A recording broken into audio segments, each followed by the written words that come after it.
ಇವತ್ತೊಂದು ಬಾಳೆ ಎಳೆಯ ಬೆಳಗಿನ ತಿಂಡಿ ಮಾಡುವ. ಖಾಲಿ 10 ನಿಮಿಷದಲ್ಲಿ ತಿಂಡಿ ಆಗ್ತದೆ, ಬೇಗ ಆಗ್ತದೆ. ಬಾಳೆ ಎಲೆ ಒಂದು 2-4 ತಗೊಳ್ಳುವ.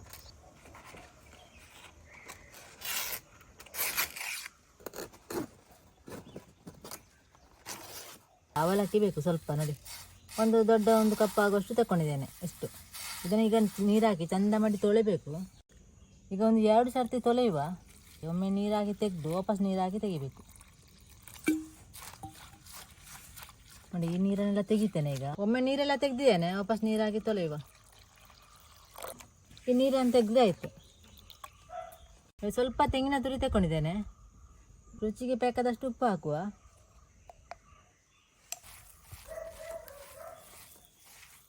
ಇದು ಅಕ್ಕಿ ಹುಡಿ ನೋಡಿ, ಇದರಲ್ಲಿ 1 ಕಪ್ ಆಗೋಷ್ಟು ಉಂಟು. ಒಂದು ಅರ್ಧ ಕಪ್ ಆಗೋಷ್ಟು ಹಾಕ್ತೇನೆ. ನಿಮಗೆ ಅಂಗಡಿಯಿಂದ ಕೂಡ ತರ್ಬೋದು ಪ್ಯಾಕೆಟ್. ಇದು ನಾನು ಮನೇಲಿ ಹುಡಿ ಮಾಡಿದ್ದು.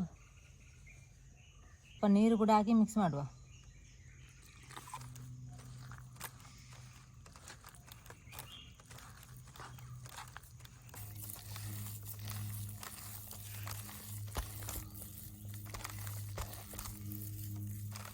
ಚಂದ ಮಾಡಿ ಮಿಕ್ಸ್ ಮಾಡಿದ್ದೇನೆ ಈ ರೀತಿ ನೋಡಿ. ಅಕ್ಕಿ ಹುಡಿಯನ್ನೆಲ್ಲ ಹಾಕಿದ್ದೇನೆ 1 ಕಪ್ ಆಗುವಷ್ಟು.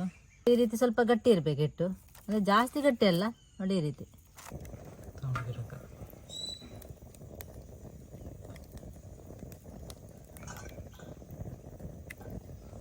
ನೋಡಿ. ಇಲ್ಲಿ ಬಾಳೆಹಣ್ಣು ಚಂದ ಮಾಡಿ ತೊಳೆದು ತಂದದ್ದು. ಎಣ್ಣೆ ಅಂತ ಹಾಕೋದು ಬೇಡ, ಸ್ವಲ್ಪ ಹಿಟ್ಟನ್ನು ಹಾಕಿ ತೊಳುವು ಮಾಡಿ ಬಿಡಿಸಿದ್ರೆ ಆಯಿತು. ಎಣ್ಣೆ ಎಂತ ಬೇಡ, ಖಾಲಿ 10 ನಿಮಿಷದಲ್ಲಿ ರೆಸಿಪಿ ನಿಮಗೆ ಆಗ್ತದೆ. ಈ ರೆಸಿಪಿ ಗ್ರ್ಯಾಂಡ್ ಮಾಡಲಿಕ್ಕೆಲ್ಲ ಎಂತ ಕೂಡ ಇಲ್ಲ. ರಪ್ಪ ಮಿಕ್ಸ್ ಮಾಡೋದು, ಹೀಗೆ ಮಾಡಿ ಹಾಕೋದೆ ಕಾವಲಿಗೆ.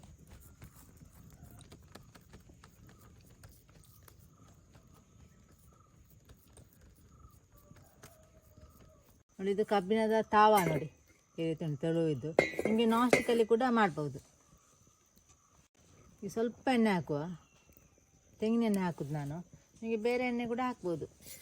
ಸ್ವಲ್ಪ ಉಜ್ಜುವ ಈ ರೀತಿ. ಜಾಸ್ತಿ ಎಣ್ಣೆ ಬೇಡ, ಅದೇ ತಳ ಹಿಡಿತದೆ, ಅಂದರೆ ಕಪ್ಪಾಗ್ತದೆ ಬೇಗ. ಅದಕ್ಕೆ ಸ್ವಲ್ಪ ಎಣ್ಣೆ ಹಾಕೋದು. ಕಬ್ಬಿಣದ ಕಾವಲೆಲ್ಲ ಹಾಗೆ.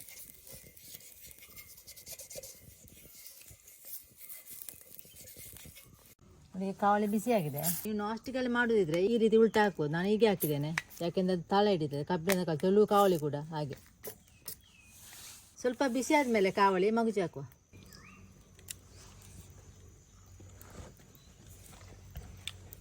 ಒಂದು ಸೈಡ್ ಸರಿಯಾಗಿ ಬಿಸಿ ಆಯಿತು. ಹೀಗೆ ಮಾಡಿ ಹೀಗೆ ಉಲ್ಟಾ ಹಾಕುವ. ಅದಿಲ್ಲದೆ ತಳ ಹಿಡಿದೆ, ಅದಕ್ಕೆ 2 ಎಲೆ ಇಟ್ಟದ್ದು.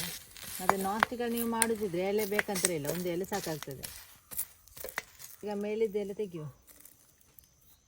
ಇನ್ನು ಸ್ವಲ್ಪ ಬಿಸಿ ಆದಮೇಲೆ ಮಗುಚಿ ಹಾಕೋದು.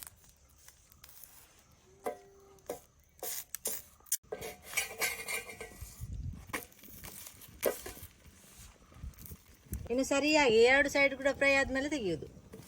ಇನ್ನೆಂತ ಆಗೋದಿಲ್ಲ, ಇಲ್ಲದೆ ಉಂಟಲ್ಲ ಕೆಳಗೆ ಕಪ್ಪಾಗ್ತದೆ ನೋಡಿ. 2 ಸೈಡ್ ಚಂದ ಮಾಡಿ ಫ್ರೈ ಆಗಿದೆ ನೋಡಿ. ಈ ರೀತಿ ಉಂಟು. ಇದು ತಿನ್ನುವ ಗಟ್ಟಿ ಇಲ್ಲ, ಸಾಫ್ಟಾಗಿರ್ತದೆ ನೋಡಿ. ಈ ರೀತಿ ಸ್ವಲ್ಪ ದೊಡ್ಡದು ಕೂಡ ಮಾಡ್ಬೋದು ನೋಡಿ. ಇದು ಆಗ ಮಾಡಿದ ಎಲೆಯಲ್ಲಿ ಹಾಕಿದ್ದು ವಾಪಸ್ ಮತ್ತೆ ಮಗುಚಿ ಹಾಕುವ.